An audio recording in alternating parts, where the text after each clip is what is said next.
Hello friends, welcome back. So in this session we will learn multi-threading in Java programming language. So what is multi-threading? Before to understand multi-threading we have to understand what is thread. What is thread? Thread is a class. A thread is a class given in Lang package that allows developer to execute the part of a program separately and simultaneously into a separate memory location. Means we can say that a thread is nothing but a part of a program that has to be executed separately but at the same time. When the other part of your program is executing, at that time only the same part of program has to be executed simultaneously into a different memory location, into a different memory stack. So this is called a thread. Thread allow developer to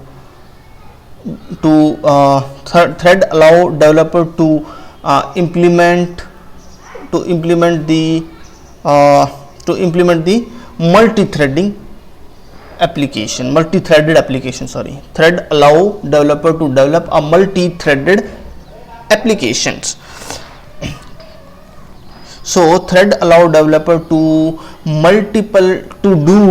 multiple, here it should be do actually.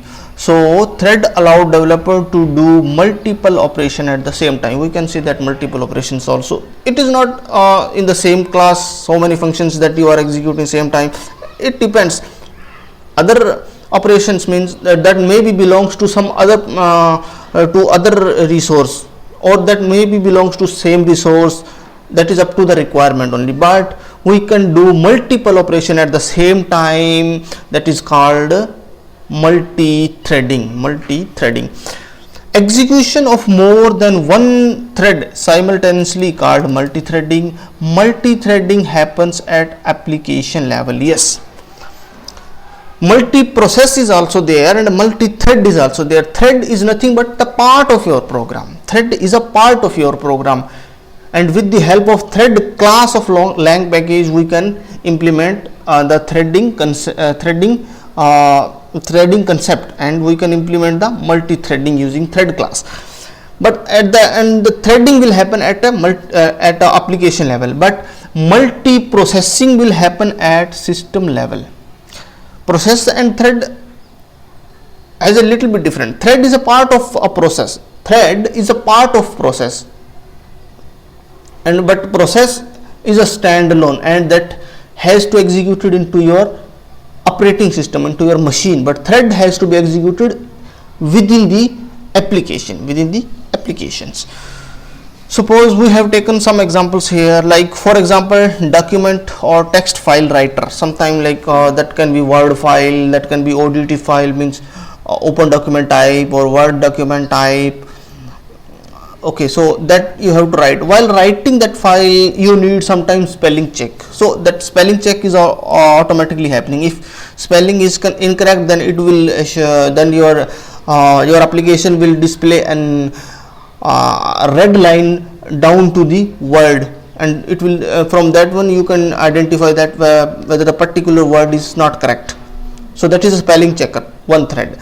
Auto save option sometime is enabled. In that case, whenever you start typing and you stop the typing, automatically your file will get saved, or some different time interval time, maybe after 10 seconds, 50 seconds, 1 minute, 2 minutes, automatically file is getting saved. That is up to the implementation. So that auto save option is another thread, spelling check is another thread, and auto correction sometime. But how exactly auto correction? Suppose we are typing this one, multitasking or multi-processing is different, like that we are typing. So if we type this O as a capital, then this is correct, this is not correct, no, because the word first character of the word should be uppercase if it is a newly started syntax. In middle, if only the name is there, then only you have to do the uppercase. Otherwise, for any grammatical word you should not do that uppercase for each word. So in that case, that is the auto correction feature. auto correction feature. So spelling check, auto save and auto correction, these three are the thread of document writer. So this is the example of multi-threading. So multi-threading or multi-processing is different from multi-threading. Okay, multitasking or multi-processing is different from multi-threading. Multi-processing means what? Means that the process are multiple, means the applications are multiple, but multi-threaded means in one application multiple tasks are happening. That is meaning of multitasking. Okay, so these are the example of multi-threading and this is the definition of a multi-threading. Now which all the APIs, means which are the classes that is given inside a Lang package that can be used to develop any thread. One is a thread, that is a class. This is a class. One is one interface is there, runnable, java.lang.runnable, that is also used to create the thread. Using this is a class. By extending this thread class we can create a thread, or by implementing runnable interface also we can create the thread. We will see what is the difference actually, because they have given this two way to create the thread. Why they have given this two way to create? Suppose we want to create one thread and that thread feature is already implemented into some other thread and we want to make some another thread, and then definitely we can extend that thread and we can add extra feature into that thread, no issue. We can do that in that way also, that is also fine. But in that case we cannot we cannot extend another class. Because we can extend only one class in Java at the same time, but still we want to make our thread as a runnable, means our class as a thread only. In that case we can implement a runnable interface and we can extend another class also, because sometimes is a chances, is a requirement like that only. You have to extend another class also, and that class is not a extending thread. Yeah, that class is not a part of thread, but that class, that object is still there, and we have to inherit that class.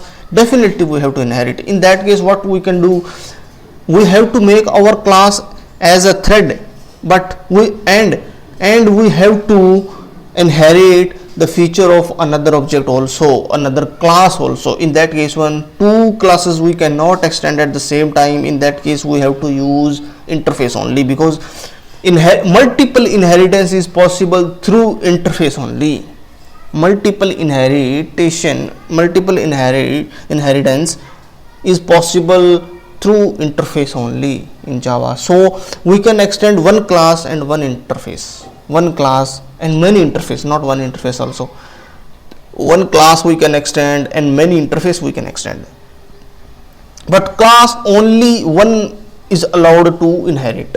In that case we can use thread. If it is a one class, if it is a one class only, then we can go with the thread only. But if one class and we have to make our thread as a thread, we have to make our class as a thread, then we have to use runnable interface. Executor is there that can be used to execute the threads. Executor services, executors, that is implementation of executor. So many executors will be there. Thread pool execution, scheduled thread pool execution, and thread group. Okay, so these are the classes. We will see here only runnable and thread. Let that thread pool executor and process executor, scheduled thread pool executor, that we will see in some another session. Okay, so only the first two, thread and runnable, we will learn here. So how to create the thread? Thread can be created by extending java.lang.thread class or by implementing java.lang.runnable interface. Okay, why this two way to create the thread? Yeah, we have already seen, because sometime multiple inheritance is required, means we want to create a thread, but we have to inherit the object also, means we have to inherit the class also, and that class is not a part of thread. In that case, what we can do, we can extend that class and we can implement runnable interface. If we have to inherit only the one class, then we can go with the thread class, no issue. So this is the use of these two, that is a given. So some of the methods are there in the thread class. Inside the runnable interface, only run method is there, public void run method is there, that's it. One method is there. If you want to see, I will show you here. Suppose we have created one thread A that is implementing a runnable interface, and if you see runnable interface, only one method is there, This is a functional interface. We have already seen what is a functional interface, what is the use of that we have already seen. So this is a runnable interface, and that has only one method, that is a run, public abstract void run method, that's it. But in thread class, suppose this thread A we have created using runnable interface, and the thread B we have created using thread class. So in thread class, so many, because this is a class, in that one so many methods are there, and this thread also is again implementing a runnable only. Okay, so let's see the methods. Actually, what are the methods inside thread class? Suppose here some three fields are there inside the thread class: public static final int, public static final int. Three fields are there of integer type. Static final integer type fields are there: min priority, normal priority, and max priority. That will give the priority. Suppose sometime thread execution happen based on the priority. Priority is more, then there are chances your thread will execute first. If priorities are low, then that is the chances your thread may be executed after some threads or at the end of threads. That it depends on the priority. So this is the min priority. What is the min priority? Minimum priority is 1. What the minimum priority a thread can have, that is 1, and the maximum priority a thread can have a 10, and the normal priority a thread can have, that is a 5. That is the default. Normal priority is the default priority of each thread, every thread. If you don't set the priority, then the normal priority will be considered as a default priority. Or any means a thread can start another thread. A thread can have another thread, no issue. So in that case, whatever the priority of parent thread is there, that same priority will be considered as the priority for child thread. That we will see. And here are some constructor. Using that constructor, how we can create the thread. Suppose this is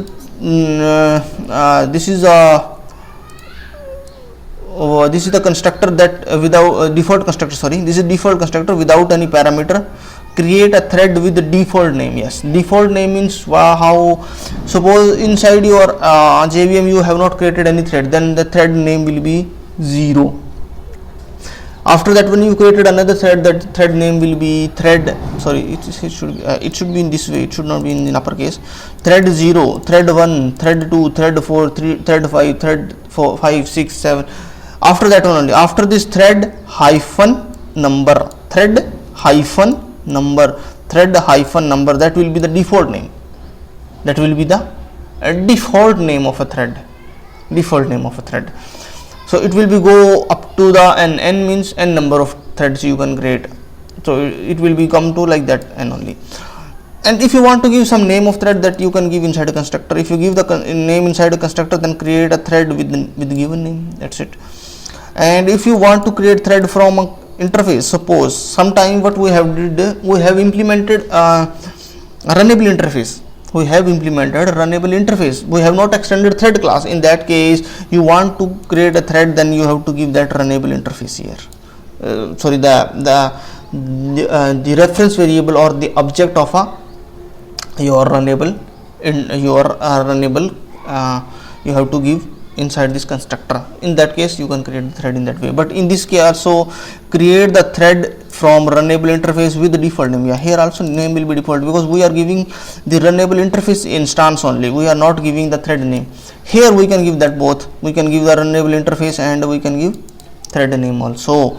Here we can give the thread group also. What exactly thread group is? Thread group is nothing but suppose n 4 or 5 threads are there and the thread are grouped with their functionality, we can group, no, sometimes we are grouping the peoples, we are grouping the entities also, we are grouping.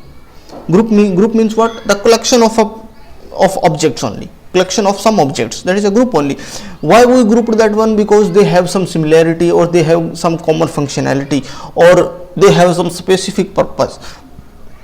According to their purpose, their properties or according to their behavior, we have grouped them into another group.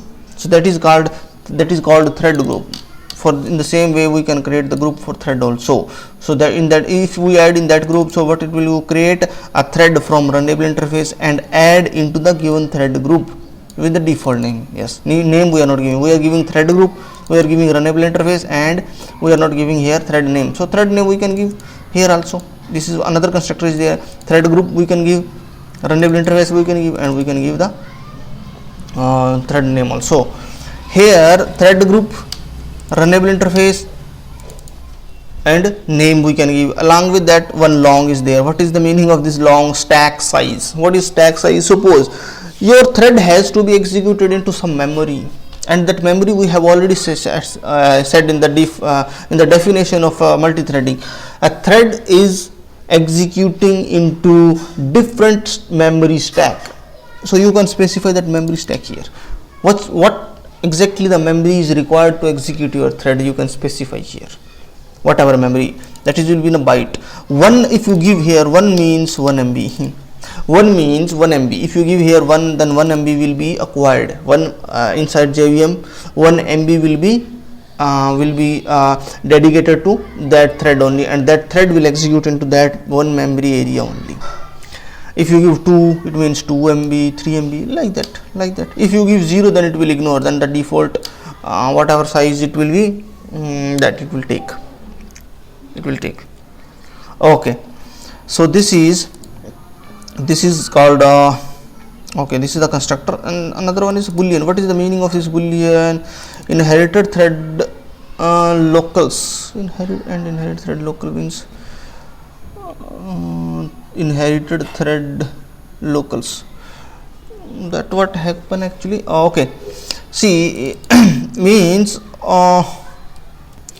okay, yeah, inherited thread true means sometime your thread can inherit another thread.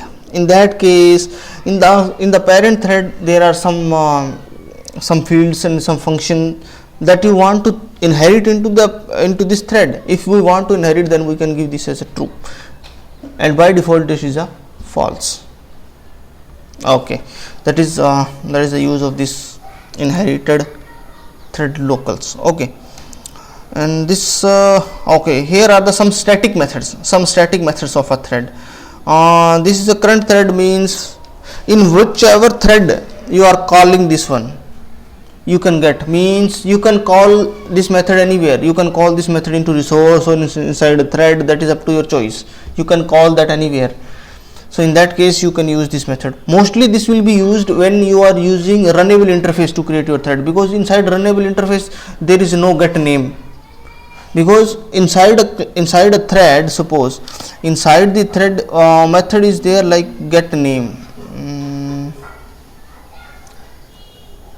Where is the get name? Yes, get name method is there inside thread class. Inside thread class get name is there.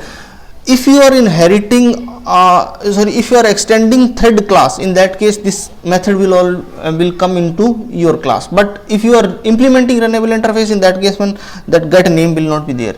Not even get name, you don't have any reference of a thread class. In that case you have the reference of your class only, but your class is not the subtype of your thread class. We have implemented runnable interface, but we have not extended the thread class. In that case, our whatever object we will create, that will be type of runnable only, that will not be type of thread. So in that case, we can use this method. We can use this method thread dot current thread. It will return the reference of a current executing thread object. Okay, public static void main yield. Yield means thread will apply on itself to get executed to some another thread. Suppose yield method is a static method of a thread class, and it can be stop currently executing thread and will give a chance to other waiting thread. Sometime what happens now, some other thread is waiting, but that thread is not telling please stop execution, or please wait for some time, let me execute fast, my work is smaller or important, something like that. Thread is not telling all these things, and thread is cannot force you to execute from that resource.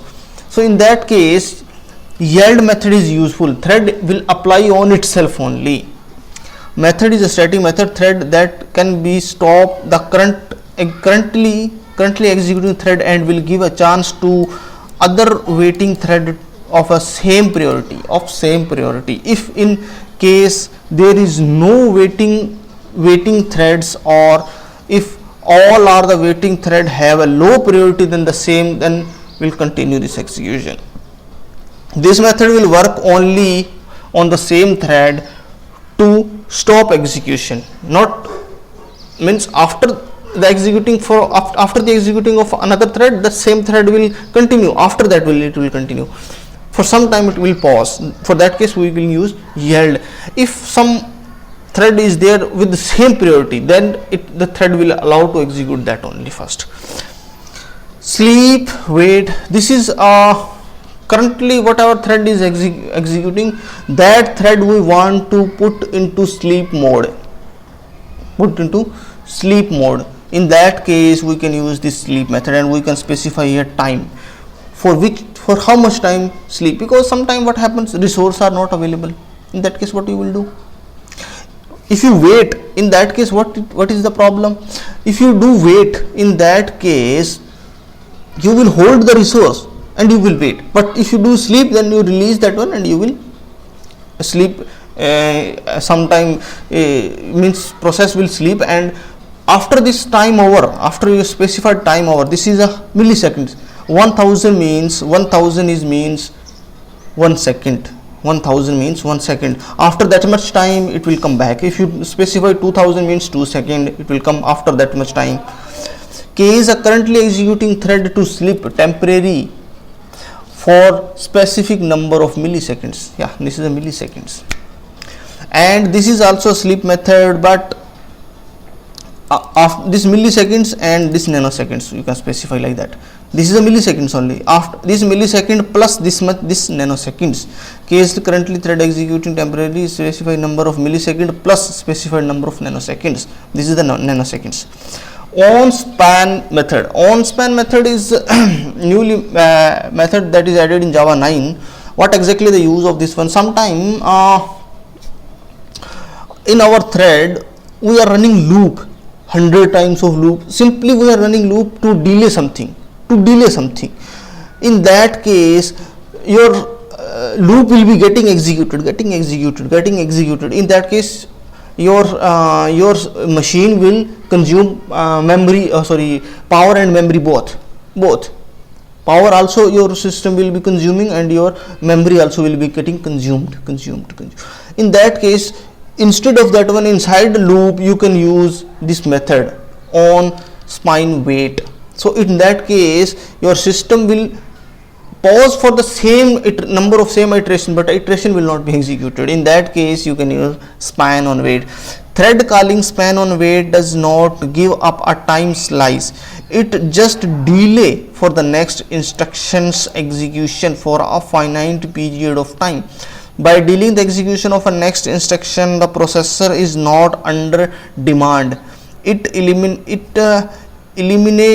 eliminates instruction in the pipes. Hence, part of it are no longer being used is the reduce. So in turn reduce the power consumption of the processor. The number of cycle delayed may vary from the processor family to another. That is different. Suppose one iterations, how many cycles your processor is taking to execute, that depends on your processor, that may be different.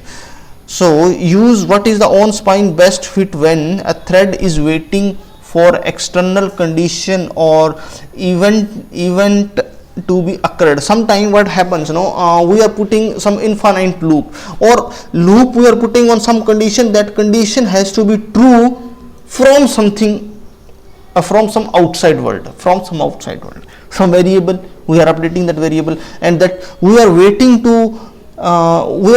that variable to be reached to a specific number sometime, or that sometime that variable we are waiting to be false or true or increment or decrement something.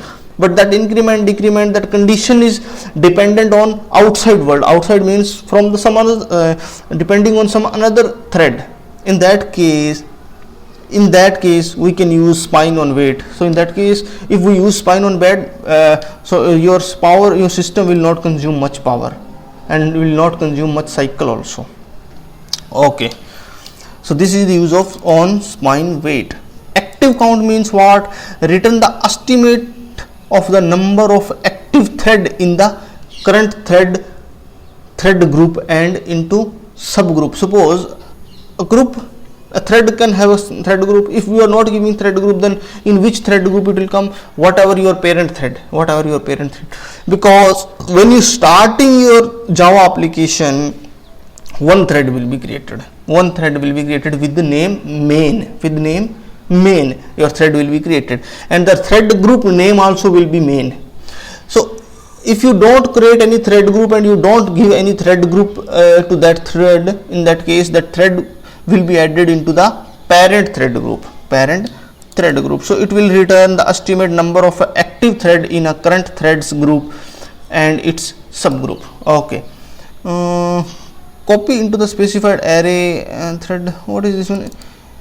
Enumerate. Okay, suppose copy into a specified array every active thread into the current threads group and its subgroup. So sometime what you will do, you will give some, see here, this is a array of thread, so all threads will be added into that will be copied into that thread group only. Dump stack, print the stack trace. Sometime dump stack nothing but error is coming, exception came into your thread, you want to trace that one, then you can directly call this method dump stack trace. Print the stack trace of a, we will see what is stack trace in exception handling. We will see what is stack trace. Okay, so to print stack trace, we can use dump stack.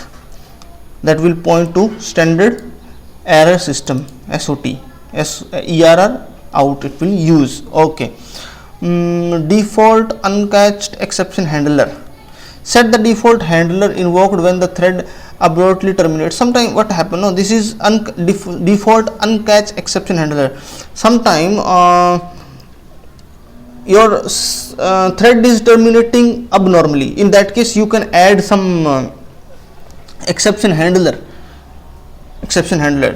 So it will call to that exception handler immediately when your thread is abnormally terminating due to uncaged exception or no other handler has been defined, that one. So this is for to set, this is to get that default handler.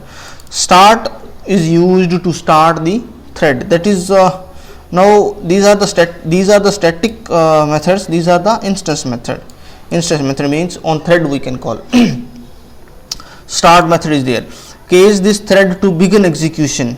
The JVM machine calls the run method of a thread class. Yeah, inside this run method will be there, no, in thread it will call that one only.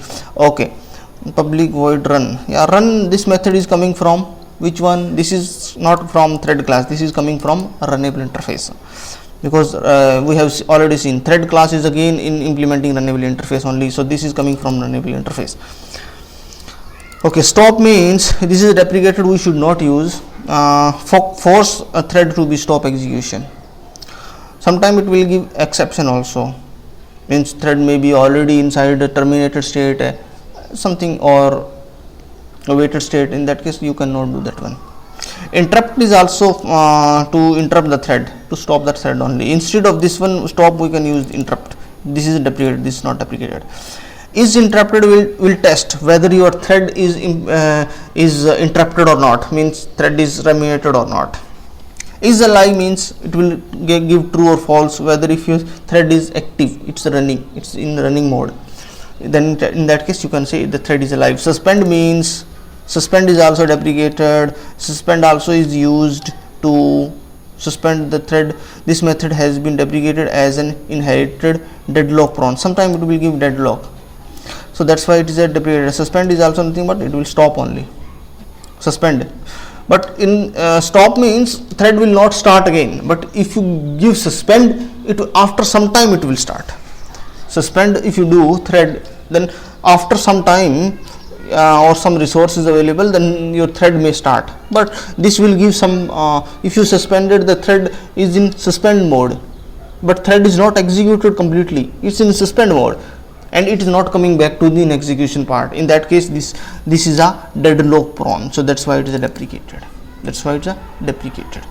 Okay, resume means that is also deprecated. Some suspended thread you can resume, but sometimes resources are not available but you are trying to resume, it will not resume. In that case what happened? So this is a deprecated. This method exists solely for use of suspend, which has been deprecated because of deadlock prone only. Set priority. What is the default priority? 5 is default priority. If you want to set some priority like 5, 6, 7, 8, 9, 10, after 10 you cannot set. From 1 to 10 you can set any priority, because the minimum priority is 1 and the maximum priority is 10 only. Get priority, what is the priority, and it will set the name. What is the default name? Like thread -0, thread -1, thread -2, like that it will be naming, like that.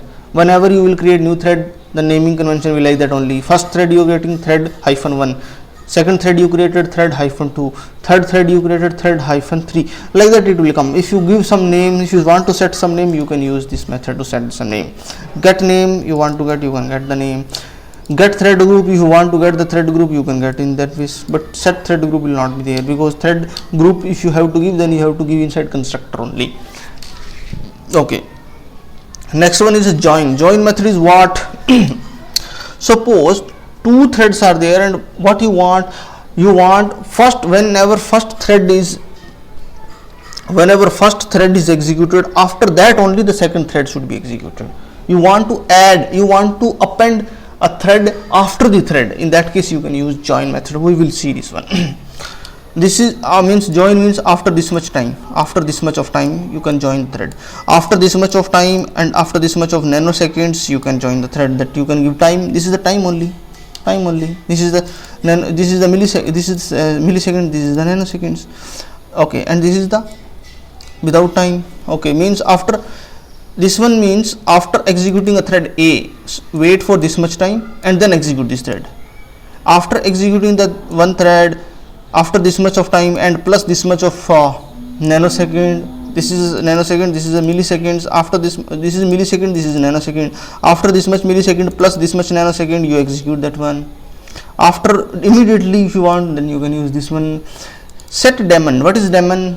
Daemon is another thread that will help the threads to be executed, and daemon thread we can mostly, that is not user thread, that is a system thread. Sometime daemon thread means that is a system thread, or that thread you have not created, that is created by your system. Suppose JVM is, when JVM is starting, JVM is creating one daemon thread, that is a garbage collection. Automatically that will happen, automatically it will happen. That is a thread. That thread will be executed separately, and that thread is used to do the garbage collection. So like that is a daemon thread. Daemon thread. If you mark your thread as a daemon thread, then you can give set daemon thread true. In that case your system will consider that is a daemon thread. That's it. And is daemon, it will return whether your thread is a daemon thread or not. It will return true or false. Check access means determine if the current running thread has a permission to modify the thread. Check access means sometime your you have created mutable or immutable, we have already seen. Immutable means we cannot modify the state of object. In that case, in the thread, if you can execute something, you can modify something. If you can modify, then you can check access, determine. If the access security manager, it checks method that call the thread as an argument, and this may result in throwing security exception. Sometimes it will give throw security exception, because sometimes you are not allowed to modify the thread. In that case, it will give the exception, security exception. Hold locks, if you want to test, return true if and only if the current thread hold the monitor lock on the specified object. Suppose that we will see what exactly the locking means. We can lock before to operate on any resource. You can lock the object before to use. You can lock, so that another thread should not use that one, to do the to restrict inconsistency. We will see that one. If you want to check whether any object is locked by this thread or not, you can check with this one. Get id, some id means like some boolean long number only. Your JVM will assign id to each of thread. One long number your JVM will assign, that will be considered as an id. Okay. And get state means like running, runnable, terminated, created, not started, some states will be there. So that state, if you want to get about that thread, what is the state of that thread, you can use this one, you can use this method. Okay, now let's see the example and implementation. Suppose we have created 3 threads, thread A, thread B and thread C. 3 threads we have created. This 3 thread, and we have run this thread into main class. Okay, so what we have did inside main class inside thread A, this is a thread A, we have implemented runnable interface. And we have override this run method, because in runnable interface run method is there. So we have to override this method, and inside this method what we are doing, we are running loop from 1 to 5 iteration we are running, and we have created a string builder, and inside the string builder we have appended, this is the background for background of console, actually red background, because to differentiate which part means when the thread A is executed, when thread B is executed, when thread C is executed, we have given different background, so that one we can easily identify that one. Okay, here we are getting thread id C. Here this is the use of this current thread method here, current thread static method, because thread A is not the subtype of thread class. In that case, we cannot access the object of thread class here. We cannot access, no. How we can access? Because thread A is not extending the thread class. Thread A is implementing runnable interface, and inside runnable interface only one method is there, run, that's it. In that case this get name, get id, get name, set priority, get priority, is alive, get thread group, is daemon, get state, that all methods will not be there in this class. It will not be, no, it will not be, because inside thread class, inside this thread, so this thread don't have the thread object. How we can get the thread object? We can get in this way, so we can get thread id, name, property, priority, whether we can test whether this is alive or not, and which thread group, it is a daemon or what is the state. So how we can get using this current thread only, because this thread is implementing runnable, this thread is not the subtype of thread, so that we cannot access that get id, get name, that method directly. So we can get the thread object in this way. Either we can get directly, or we can put into thread reference variable also, like this. Okay, see, current yes, that's also fine, that is also fine.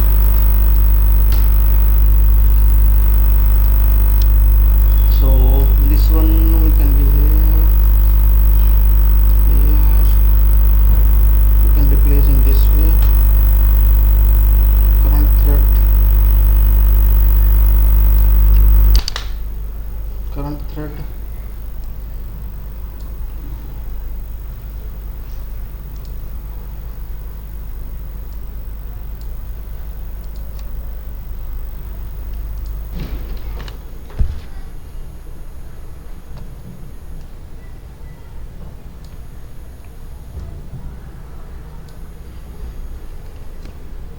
Okay, so we can use in this way also, in this way. So this is our current thread. Okay, so current thread we are getting, and we are printing the thread ID, name, and this one is a red in background is in red color. In the same way we have created another thread, but but here this time we are extending thread class. We are extending thread class.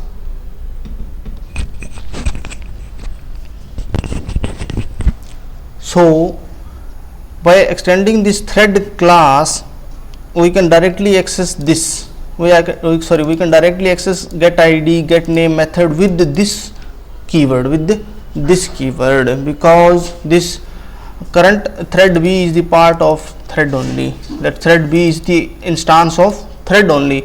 But in thread A is not the instance of thread class, but thread B is the instance of thread class. So that's why we can directly access with this keyword, this dot get ID, get name, get priority, is alive, get thread group, is daemon, get state, all that we can test. But in thread we have to use this current thread method only, thread dot current thread. It will return the current thread. From that thread we can get this name, is alive 2 times. Okay, and in the same way in the thread C we are extending thread only, and here also we are printing. The difference is thread A loop we are running 5 times, thread B loops we are running 7 times, and thread C loops we are running 10 times. So we have created this thread A, thread B, and thread C, and inside main class we have created thread A, thread B, and thread C. We have created thread A. We can create in this way only, because thread A is not the instance of thread. Thread A is not the instance of thread. That is the instance of a runnable only. So that's why we have to create thread using this constructor, and we have to pass that runnable here. Thread B and thread C is the instance of thread only. That is the instance of thread only. Yes, instance of thread only. So in that case we can directly create thread, and we can apply start method here. Start method. Okay, and here what we are printing, thread A get name, thread A get state, thread B get name, thread B get state, thread C get name, thread C get state. We are printing here that also. And if I run this one, you will see the output here. See, okay, yes, see, it is the order is not will be in the same order every time. This is the ID of thread A, which is this thread 2, thread 1. This is thread 1. Thread 1 means thread A only. Or if you want to set the name, that also we can set. How we can set the name? I will pass here name A. I will pass here name B. Oh, sorry, we have not defined that constructor. So how we can set here? Using this one dot set name. We can use set name. Set name method. We can use B.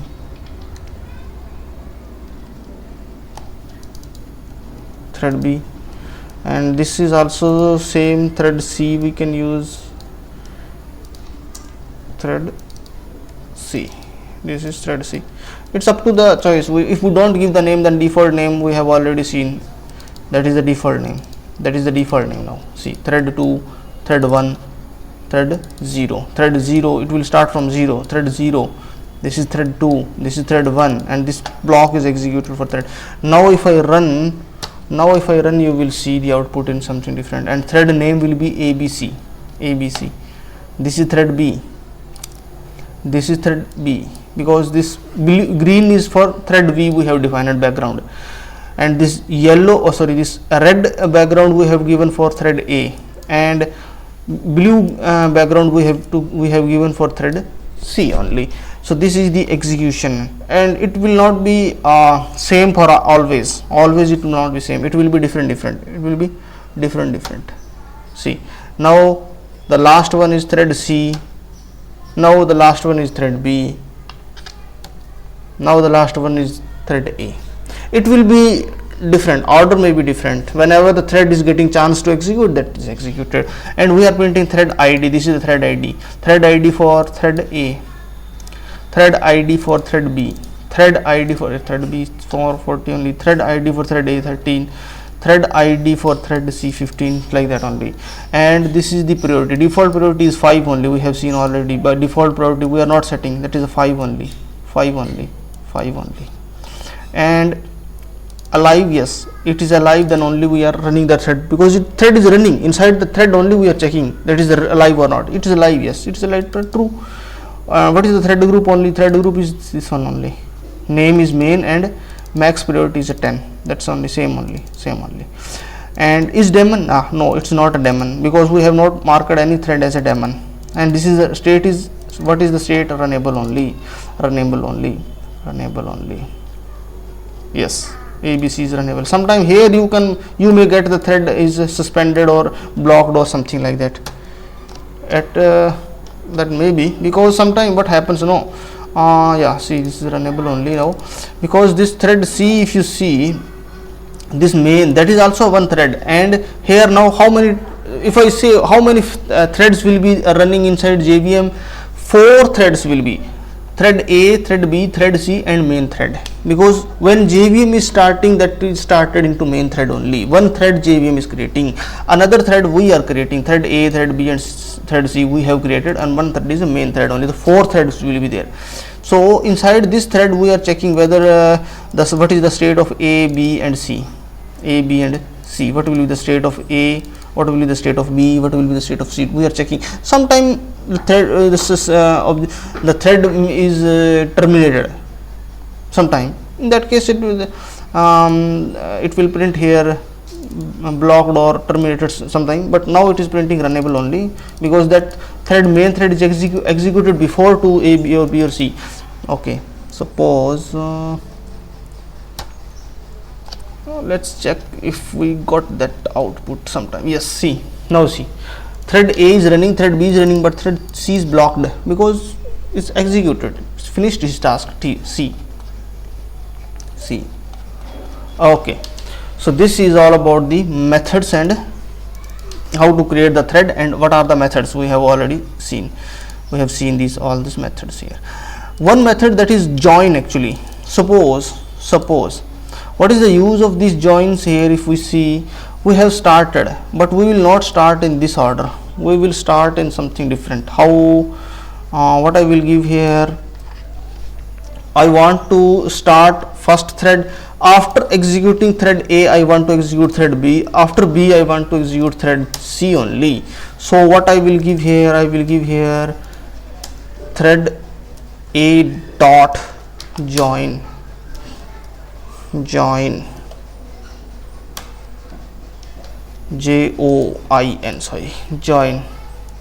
After executing thread B, I want to execute thread C. So after, see, thread A started, and I am saying thread A started, then after that one join, I am calling thread A join. Which thread to join? B, because after A I am starting thread B. Inside, after starting thread B, I am saying thread B dot join. Which thread has to join after this one? Thread C. So first will be executed now A, then B and then C always. See, now this output will be in this order only. See, this is the first thread A, this is thread B only, now this is thread C only. And if you see, this will be the same. Now this this status of A, B and C, because A and B was terminated.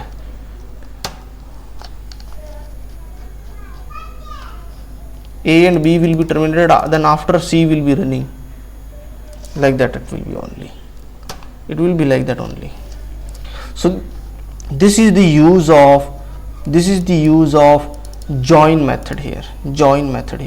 If I do suppose if I start first C and then I say C dot join, in that case which thread will be started first? C is started first, and then after C A will be joined, and after A B will be joined. So yes, so first will be C only, this is C, you should see, after C A, and after A B, and this now A is terminated, B is runnable, and C is terminated, because first execution is happening for C, then execution is happening for A, then execution happening for C. So that order will be same only, no, because first which one we have started? C, and after C we have joined A, after A we have joined B.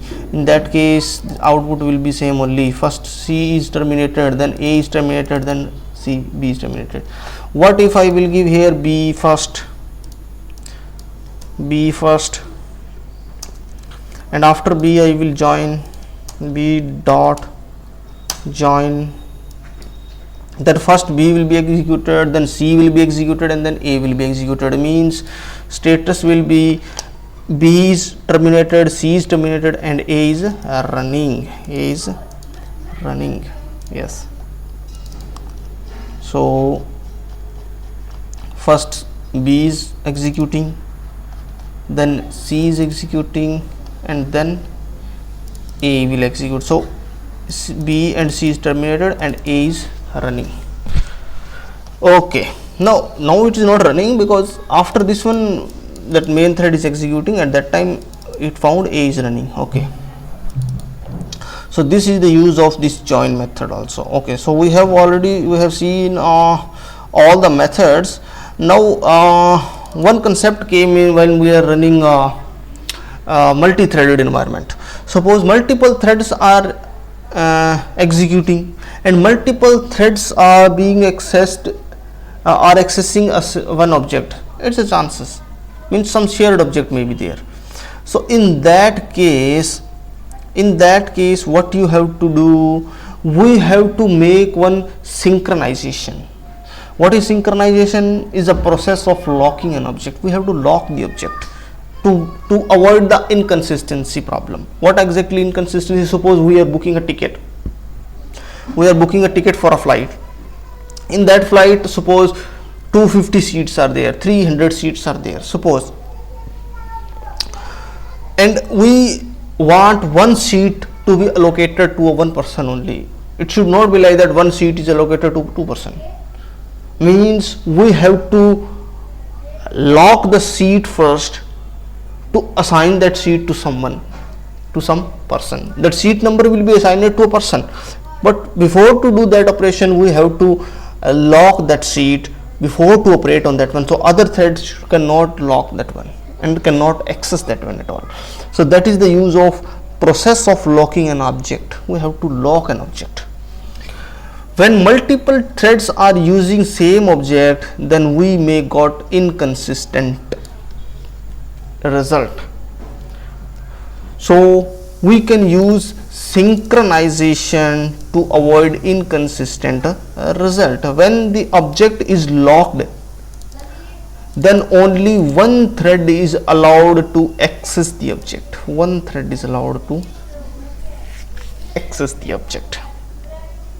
Okay, and synchronization keyword, this is the keyword is used to achieve the synchronization. Synchronized keyword we have to use to lock the object.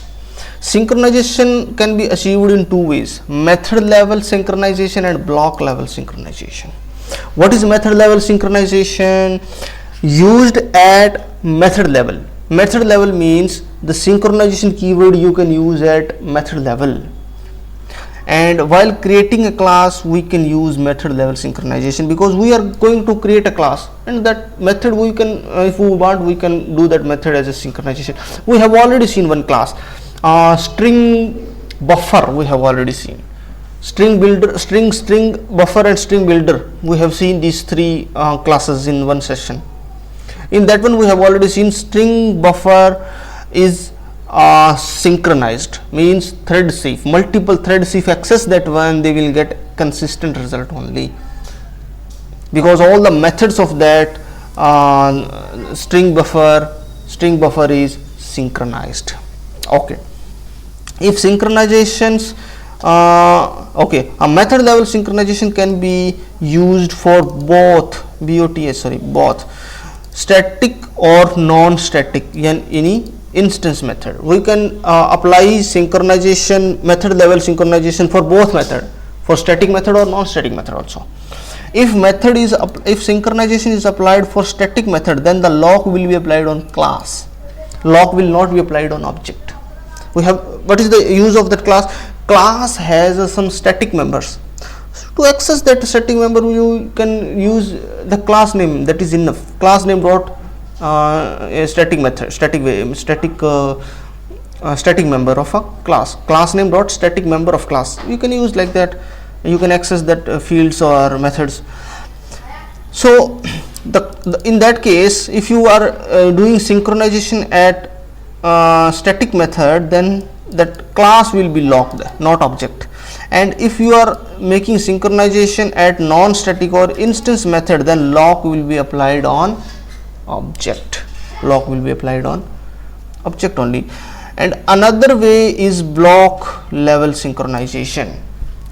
Another way of achieving synchronization is a block level synchronizations used for block into run method of a thread. Inside a thread you can lock. Method level means you are not locking the object inside thread, you are not locking, but inside block level you are locking the object into thread. Using method level, you are applying lock on object itself, whoever thread is accessing, whatever thread. Suppose you are going, you have created one thread. Inside that thread you are not locking any object, but you are giving this surety, any thread if accessing that object, that should lock this object first. You are making this mandate. You are making this mandate. Whoever thread is using this thread, that thread should lock this object first. Then how can you give that surety? You can give the synchronization in method level. If you give the method level synchronization, whoever thread is accessing that object, that automatically will be locked, because you have given the synchronization in method level. But you have not given that synchronization at method level, but still you want to lock that thread, then how lock that object, then how can you do that one? You have to go with block level synchronization. Inside this block, inside that run method, you can lock this object, like synchronized. Here you have to give the object, and here you will do your operation on that object. In that case, this object will be locked. This object will be locked, and no other thread will access that object. No other thread will access that object while you have locking, while the lock is on. After executing this block, you will release this lock, automatically it will be released, and other thread can execute that one. We have to specify the object parameter as a lock. Yes, here as to lock.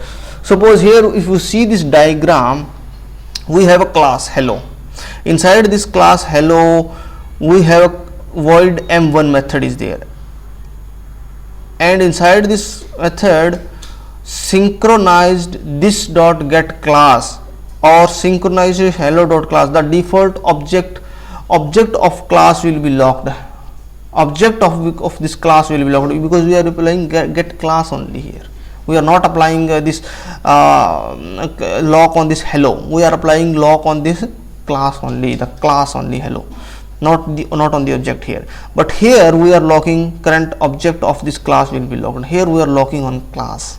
On the object. AL is what? Object of array list. We are locking. So this is the way of method level and block level locking or synchronizations. Okay, let's see one example first, then we will go with this scenario. Suppose we have taken one example, synchronization. Okay, So here I have taken number countdown. Yes, what is number countdown? Countdown, we are counting the number in the reverse order, 20, 127, 126, 125, 124, like that we are counting. But what exactly we want? We want any thread who is counting this number should count at a time only once. It should not be counted 127 two times. It should not be counted, no. Any thread, even 10 threads are there, they are counting the same number only, no. So they should count this number only once, and they should decrement that number by 1. Yes, thread A is there, then no issue, because one thread at a time, one time only this will be counted by one thread. But if more than one threads are there, then there is a chances more than one thread can count this twice, no. But we want to restrict that one. It should be counted only once. Any thread can count, but count should happen only once. In that case, we have declared two methods, get total means how much, 127, it will decreasing, then 126, like that. Decrement by 1, automatically it will decrement by 1. That's it. So this is the number countdown, only one resource. We can say that this is a resource. We can say this is resource. The countdown resource, resource. This is a resource. So this is a resource. Okay. And here we have created one thread, number countdown thread. Yeah, this is a number countdown thread. One thread we have created. But for this thread also we can create a number of objects. Means same type of thread we can create 2, 3, 4, no issue. So here what we have did, we are passing here one number countdown, and we are assigning that number countdown here. And after starting this one, what we are doing, we are checking this condition. While the total number is greater than that, you lock that thread first. Yeah, here this is a block level synchronization. What we are doing, first we are checking condition. If this condition is true, means the total number is greater than 0, means 1, 2, 3, 4, any number. If it is a greater than 0, then lock that object and decrement that object by 1. And before to decrementing, print this value here. I am going to decrement that. Means decrementing number, this dot get name with decrementing by this thread, and this number dot cut count, this is the total. This number is getting decremented like that only. Okay, so here we have created one main class, and we have did in this way. This is a number countdown, this is a resource, this is the resource.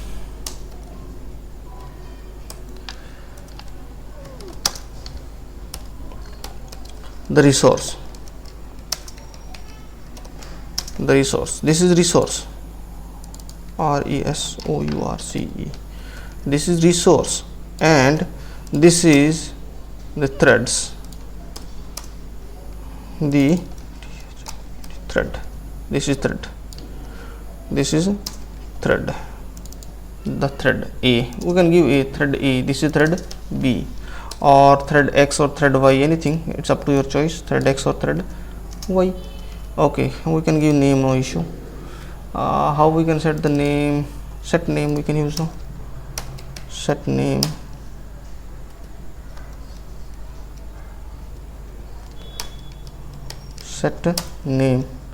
what should be the name of thread? X. Okay, X. And this is also the thread Y. Okay, it's up to the choice thread name, and we have started. So both these two threads are there. The two threads, they are making the countdown of that number 27 by 1.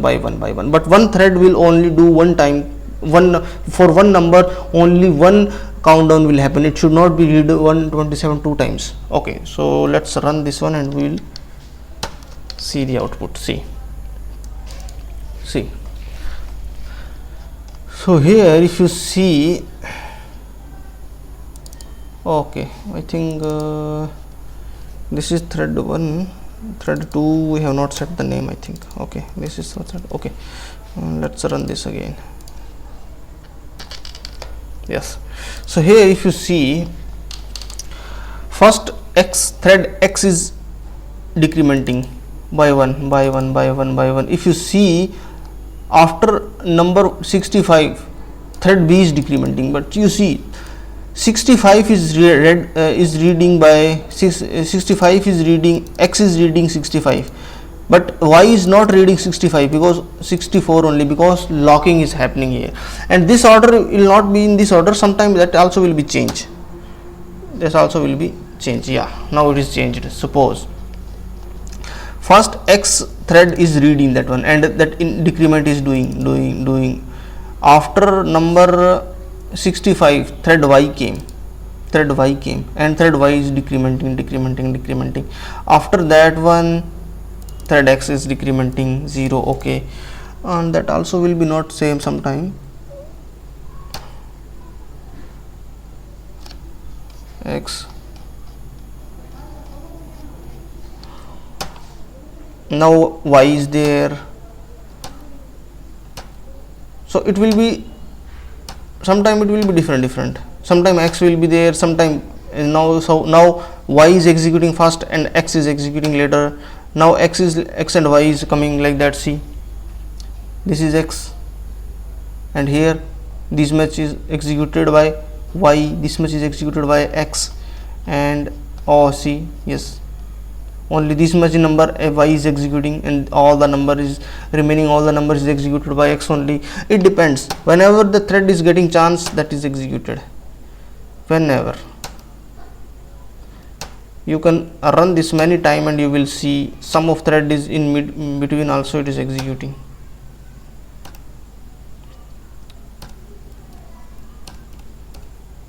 We want to see in middle also, so we can see that one, but hardly we will get that chance because number is only happening once time only. X, y, x. Yes, this is the perfect we got actually. So here x is executing first, x is making decrement, and here if you see, y is making decrement. After 65, y is making the decrement. So this is decrementing y, then again x came, again x came. See, x started by x only, x is making decrement, then y got a chance, y making some decrementation, and then x again making decrement. So it will depending, whoever is chance getting to lock, they started executed, and sometime in 1 seconds only they will release, or else you can give sleep or wait, something like that, then it will come in the different order, because you are after executing one iteration you are locking, something like that you can do. Okay, so this is all about this synchronizations. So this example we have seen at block level synchronization. So this is a block level synchronization, because the number countdown we are not giving any, but we want to lock this one, then we are inside this thread, we are locking using this block, and we can do method level synchronization also. How?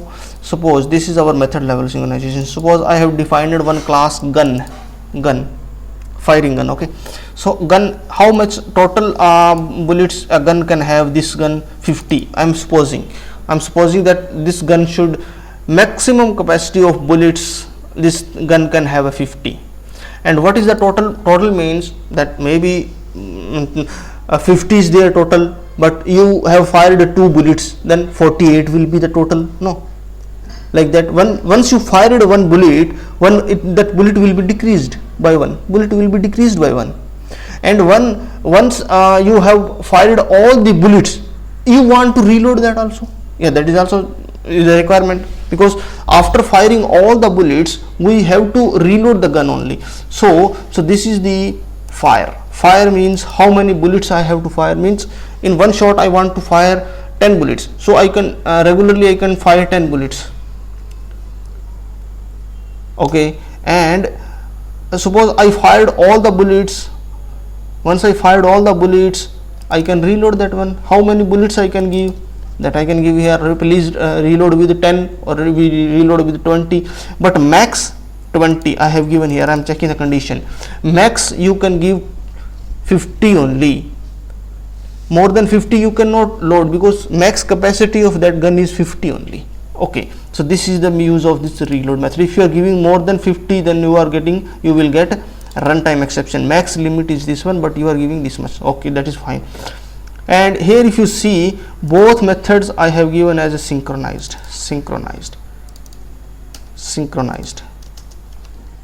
See, this is also synchronized and this is also synchronized. Means whoever thread is using this gun methods, using this gun object, that thread should lock this first. That thread should lock this object, because at the same time what you can do, you can fire, or at the same time you can reload. You cannot do both things. Means reload you can do and you can fire. You cannot do like that. Either you can reload or either you can fire. So you should lock this first. You should not do two operations one time. And from one gun, one person only at a time can fire. It is not like that from one gun 2-3 person can fire. Cannot fire. No, one gun can use one person only at a time. So that's why I am restricting that should be locked first. So that is a method level synchronization. And here we have created two threads, gun firing and gun reloading. Gun firing and gun reloading. Gun firing means gun firing has a one gun object, from which gun has to fire this one, and how many bullets have to fire. Suppose I have to fire 200 bullets from this gun, then how I can fire? I have to reload 4 times to fire 200 bullets, because this gun has the max capacity 50 bullets at a time. In this gun we can load 50 bullets at a time, and if you have to fire 200 bullets, then you have to reload that gun 4 times, then only you can you can fire these many. So for that one, for firing purpose, I have defined one thread gun firing, that is extending thread, and this here I am telling from which gun I have to fire and how many total bullets I want to fire. That's it. I need only these two things, no? From which gun I have to fire and how many bullets I have to fire. Okay, and another one, gun reloading is there. So while reloading gun, in which gun I have to reload and how much total bullets I can reload. Means I can give here 100, no issue. So 100 at the same time I cannot reload that one. Whatever the max capacity, I can in one time I can reload that much only, no? Remainings I can reload in the next turn, remaining I can load in the next turn, like that I can do. So I need here two objects. One is the gun, in which gun I have to reload and how many bullets I have to reload. That's it. Okay, so there are two threads we have created, gun firing and gun reloading. Another thread we have defined, that is a machine gun. Means auto gun firing machine. Sorry, thread name is auto gun firing machine. Automatically it will fire. From the gun we have given one machine that automatically fire.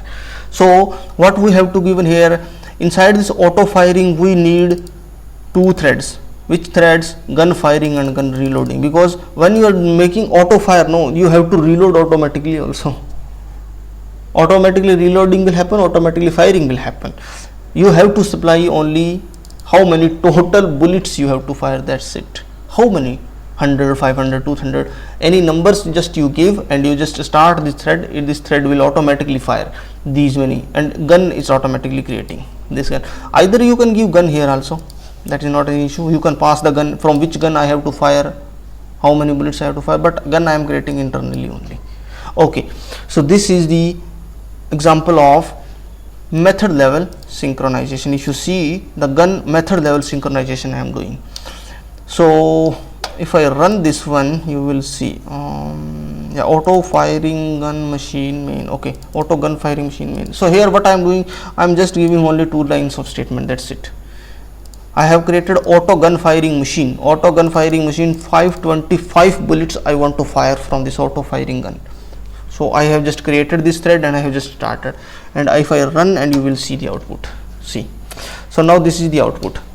So to run this, to fire 525 bullets, how many times that gun should be loaded?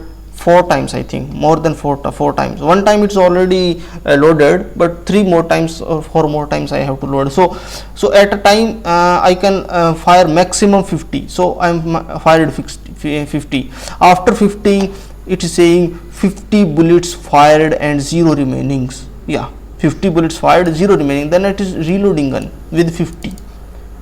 More, next 50 again it is reloading 50 bullets, and then continue the firing after reloading, and it is firing is started from 52, because 51 is already fired. 52, 53, 54, 50, like the 100, 101, it's fired again. 100, it is saying 100 bullets. This one is coming sometime before, after, that is not an issue. So firing 100 bullets are fired and 0 remaining, and reloading again with 50 bullets, and continuing after reloading 121 and 150. After this 150, again it is saying 150 bullets fired, and again it is reloading with 50, and continuing the firing after reloading. Again it is firing, again it is saying 200 bullets fired. So like that it will go for 425, oh sorry, 525. The firing process is completed now. Yes, total, you said 525 bullets should be fired. It's firing. You are saying 255. If you say 3, sorry, if you say I want to fire 320 or 302 bullets, yeah, it can fire that also. Yes, now you see the last firing bulleted number 302. Continue, and firing process is completed. After here, see, 300 bullets fired after only 2 bullets remaining. No, so it is loading 2 bullets only, and that bullets also it's firing. Okay, so this is about the synchronization. Synchronization means block level synchronization and method level synchronization and block level synchronization. So this is the example of, this gun is the example of method level synchronization, and this number countdown is the example of block level synchronization. Okay, so this is about the synchronization. Here are some scenarios that if you want to read, we can show that one. Suppose if we are taking first case, while synchronization we are making, there is a class hello with the 2 methods m1 and m2, and both are synchronized. Both methods are synchronized. Okay, so 2 threads are running. Thread name is A and B. Here class name is hello with method m1 and m2, and 2 threads are running, thread A and thread B, concurrently. Thread A is calling m1 and method with an object h1. So what will happen when thread B is trying to call m2 thread method with the same object? Thread will run one by one, and there is no concurrency. Why? Because both methods are synchronized. You see, you understand this case. One hello class is there that has a 2 method m1 and m2, and both are synchronized, and 2 threads are there, thread A and thread B. Thread A is calling m1 method with an object h1. What will happen when thread B is trying to call m2 method with the same object? In that case, that object is already locked. There is no consistency. That object is already locked. Then there is no consistency. After execution of m1, the execution of m2 will happen. Okay, and there suppose this is the one case, one scenario. If you are taking another scenario, there is a class hello with 2 method m1 and m2, and both are non-synchronized. Method are not synchronized here. two threads are running called A and B concurrently. Thread A is calling M1 and thread B is calling object 2. What will happen when thread B is trying to call M2 method with the same object? Both thread will run concurrently, because method are non synchronized, and you are not if you are not applying any lock using block level synchronization, then in that case there will no concurrency. But here concurrency will be there in the case 2, because the method are not synchronized and two threads are accessing different methods, no, so that concurrency will be there. In the same case, there are a class. In the third case, there is a class hello with the two method m1 and m2, and where m1 method is synchronized and m2 method is non synchronized. Two threads are running called A and B concurrently. Thread A is calling M1 and M1 is a synchronized method with an object h1. What will happen when thread B is trying to call M2 method with the same? Both thread will run concurrently, because another method is not synchronized, that will not be locked. Both method is synchronized means whatever thread is accessing one, that will completely locked. So M1 and M2, where M1 method is synchronized and M2 method is non-synchronized. Two threads are running called thread A and thread B concurrently. Thread A is calling M1 and with method M1 method with object h1. What will happen when the thread B is trying to call M2? Yeah, concurrency will be there. In the fourth case, there is a class hello with the two method M1 and M2. Both are synchronized. Two objects are running called M1 and M2, thread A and see here two methods are there, M1 and M2, both are synchronized, and two threads are there. Two threads are running called A and B concurrently. Thread A is calling M1 method with an object h1.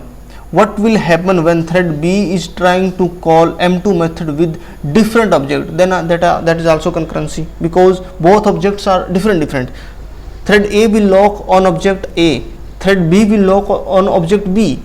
Not same object is locked by the two threads. Two threads are locking to different objects. In that case, concurrency will be there, because one thread is locking another object, and another thread is locking another object. Thread A is locking resource A or object A, thread B locking resource B or object B. In that case, concurrency will be there. And this is the fifth case. There is a class hello with two method M1 and M2, where M1 method is static synchronized and M2 method is instant synchronized. Two methods are running, A and B concurrently. There is a class hello with the two methods M1 and M2, where M1 method is a static synchronized and M2 method is instance synchronized. Two methods are running, two threads are running called A and B concurrently. Thread A is calling M1 method with an object h1.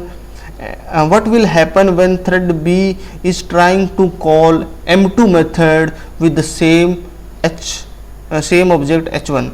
Both thread will run concurrently, because one method is static and another one is instance. One method is static, lock will be applied on class, not on the object, and another thread will apply lock on object, so lock will be applied on different resources.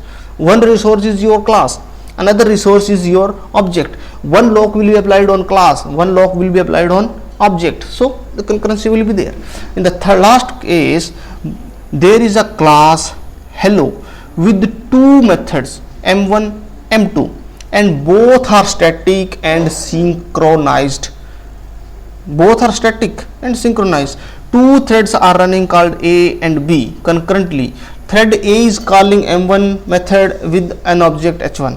What will happen when thread B is trying to call M2 method with the same object h1? What will happen when the thread B is trying to call M2 method with a different object? What will happen when the thread B is trying to call M2 method with the same class name? There will threads will run one by one and with no concurrency, because both methods are static only, no? And if the method is static, then the lock will be applied on class only, and class is only one. In that case, concurrency will not be there. Threads will execute one by one only. Okay, these are the some cases here. One is the deadlock conditions. So in this case, we have already seen this is synchronization, these scenarios. In that scenario, we may get deadlock sometime, because multiple threads are running and multiple resources are there. Multiple resources are accessing, multiple threads are accessing one resource, or that is the chances multiple threads are accessing multiple resources, and that is also the chances multiple threads are accessing the multiple resources, and multiple resources are shared into multiple resources are shared into some threads, and that threads may lock that resource, and thread may also wait for some other resource also. In that case, in some situation, deadlock may arise. How? Suppose you can see from this diagram. Suppose thread 1 is there. This is a resource 1. So thread 1 is taking resource 1. Thread 1 is taking resource 1 and wants to take resource 2. And thread 2 taking resource 2 and wants to take resource 1. Or we can say that thread 1 has acquired the resource 1 and wants to acquire resource 2. Thread 2 acquired resource 2 and wants to acquire resource 1. In that case, definitely deadlock will be there. This is a circular wait. No, they are waiting. Threads are waiting for resource, but the resource waiting is happening in a circular way.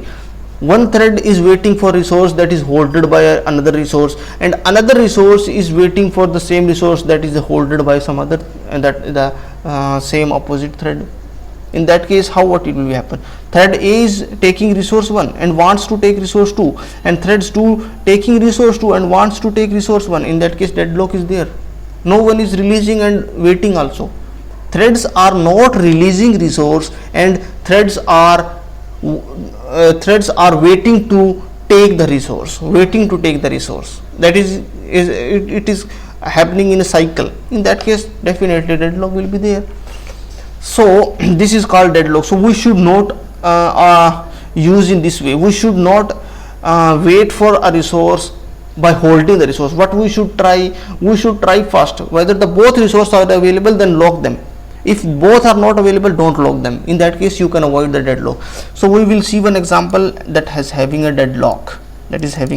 Suppose we have created here resource 1, resource 2, thread 1 and thread 2, and this is a main.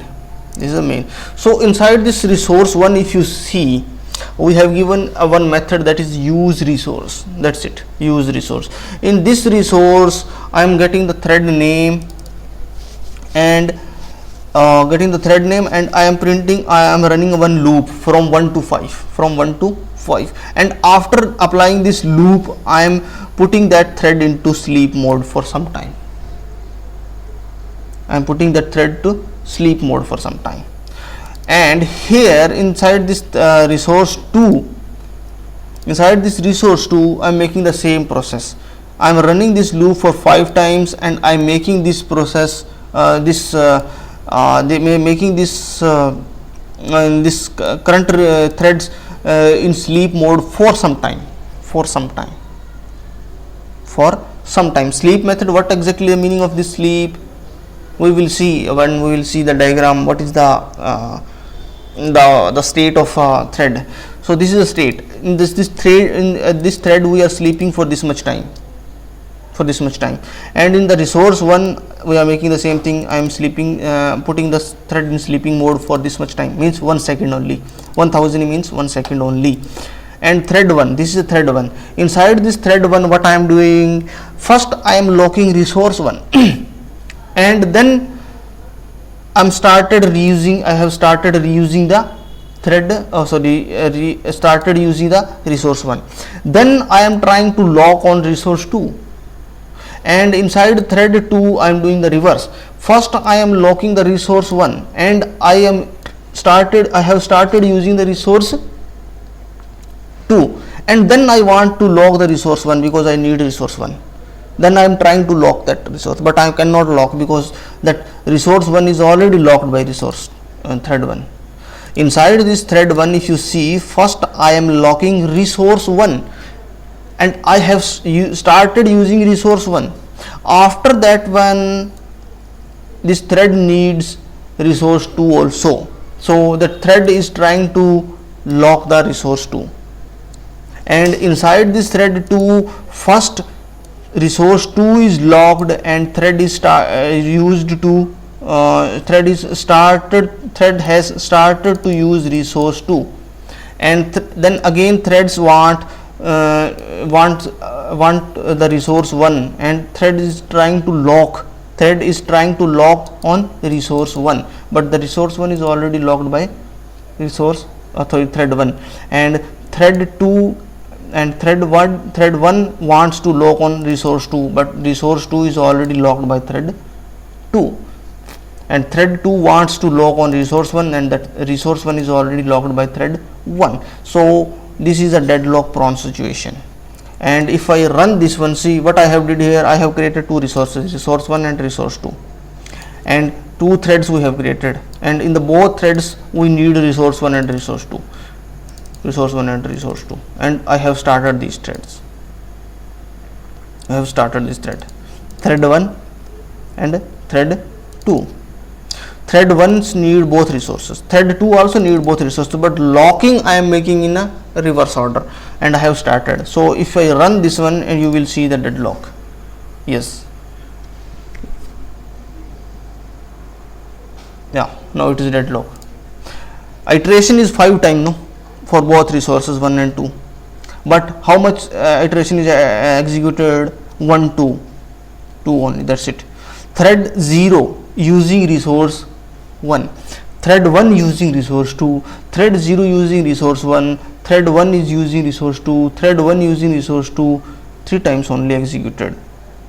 Then its thread wants to lock on resource 2, thread 1 wants to lock on resource 2, but resource 2 is already locked by thread 2, and thread 2 wants resource 1 and wants to lock on resource 1, but resource 1 is already locked by thread 1. In that case, this is a deadlock. This will never be executed, whether your system is running for 100 for 1 hour, 10 hour, 100 or any times it is running, that will not be executed because this is in deadlock prone. So to avoid this deadlock, what we can do here, either what we can do here inside this one, this situation I can place after this one, I can place here, because this condition is creating deadlock here, and inside this thread 2 this condition is creating deadlock. So either I can place this one here, no issue, then also deadlock will not be there, deadlock is removed. Now you see, any situation, any one of them situation is, if you have changed that order, then definitely the deadlock is removed. Now the deadlock is removed. Now you see, processes will executed, threads will executed successfully. Yes, it's executed, program is executed successfully. So this is all about the deadlock. This is all about the deadlock. I placed that code from here. Actually, this is the deadlock prone area. This is the deadlock prone area. This area you can put here outside. Put outside here. Either you can change this modification from thread 2 or thread 1, from any of thread 1 you can do these changes. If you do these changes, deadlock will be avoided. So this is about the deadlock. Next one is the life cycle. What is the life cycle of thread? Suppose once you have created a thread, that is a new thread, this is created in the new state, this is a life cycle. This is the state of thread. Then once you apply dot start method, then the thread will be in ready to start. From this ready to start, that it can be terminated by JVM, because sometimes resources are unavailable, memory is not there, something is not there. JVM directly can terminate that thread, and that can goes to dead state. Okay, that directly from the ready, directly your JVM can terminate that thread. Sometime that is chances that will be going to dead state.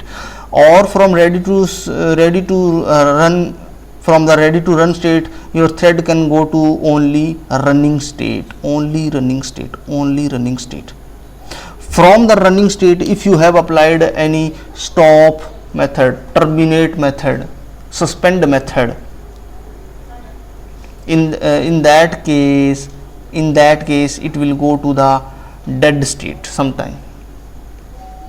Okay, but from suspended, resume is there. If you apply suspended, you can apply resume method, and this thread will come again into ready to run state. That is a different case. Or from running state directly, it can goes to ready to run state when you applied yield method. We have already seen what is the yield method use. Actually, yield method means thread will apply on itself to get the chance to be executed to another thread. Means thread is giving chance to another thread to be executed if the another thread has a same priority. So in that case, yield. If you apply yield method, then again it will go to ready to run state. From the ready to run state, automatically it will come to running state once that thread will be executed successfully. Once another thread is executed successfully, it will come to the running state. From the running state, your system can go to blocked state. How? Because sometimes resources are not available, and resources are not available. In that case, your thread can go to blocked state because resources are not there. No, it's a blocked state. We have already seen deadlock. In the deadlock, thread 1 wants to lock on resource 2, and thread 2 wants to lock on resource 1, but both the threads are not trying to lock because the resources is not available, so they are in blocked state, and that is not coming back to ready to run also sometime, because that is a different case.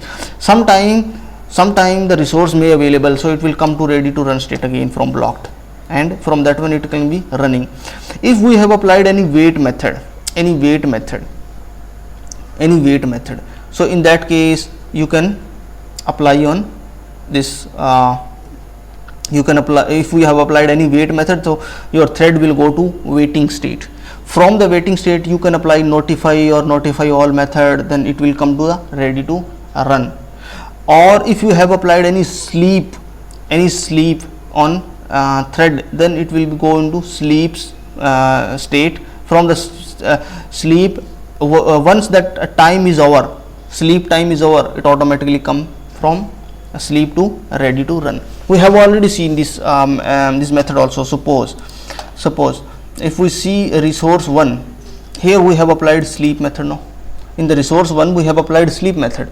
Resource is saying to thread here, not resource, thread, whoever thread is using this resource, because thread dot sleep. No, what is the current thread that is using this resource 1? On that thread we are applying sleep. This is thread is what? Class. Inside that class, sleep is one method, that is a static method. So where that sleep on which thread this sleep method will be applied? It will be applied on current thread.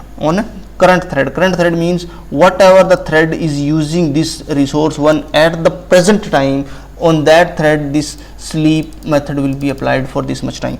After this much time over, after getting this much time over, the state your thread will come to ready to run state again, because when you have applied sleep time, you have applied sleep method, specified time, when the specified time hours, the state your thread will come into ready to run state. From ready to run state, your thread can come again to running state. Okay, The next one is notify. Wait is there. Oh, so sleep. Okay, sleep. Wait is there. So wait we have already seen inside synchronization, inside gun. Yes, inside this gun we have already seen wait, notify. What exactly wait means? We are telling this dot wait means whoever thread is using this resource. I am saying this wait actually is wait and notify is coming from object class. We have already seen in the object class wait with time and notify all methods are there. What is the use of that method? That method is used to put some thread into a waiting state for some period of time or without any times. If you give times, this is time. If we don't give time, then once that resource will available, it automatically come. If we will specify this much time, then what will happen?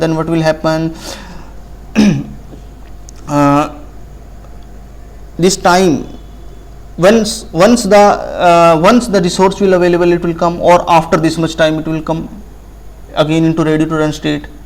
If we see the definition, case the current thread to wait until the await typically being notified or until the certain amount of real time has elapsed. After elapsing this much time, thread can again come to ready to run state, or once it will come to ready to run state means once any other means once that object will not notify. So notify we are doing here.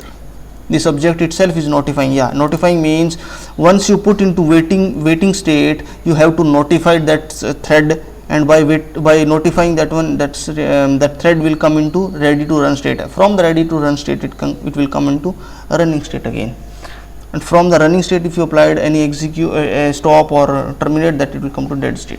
So this is the life cycle of a thread. Next is the memory stack of thread. What is the memory stack? We have already seen where exactly the classes will be loaded into method area, where the object will be created inside heap memory, where the block execution or method execution will happen inside the stack only. So that will be happen for one thread.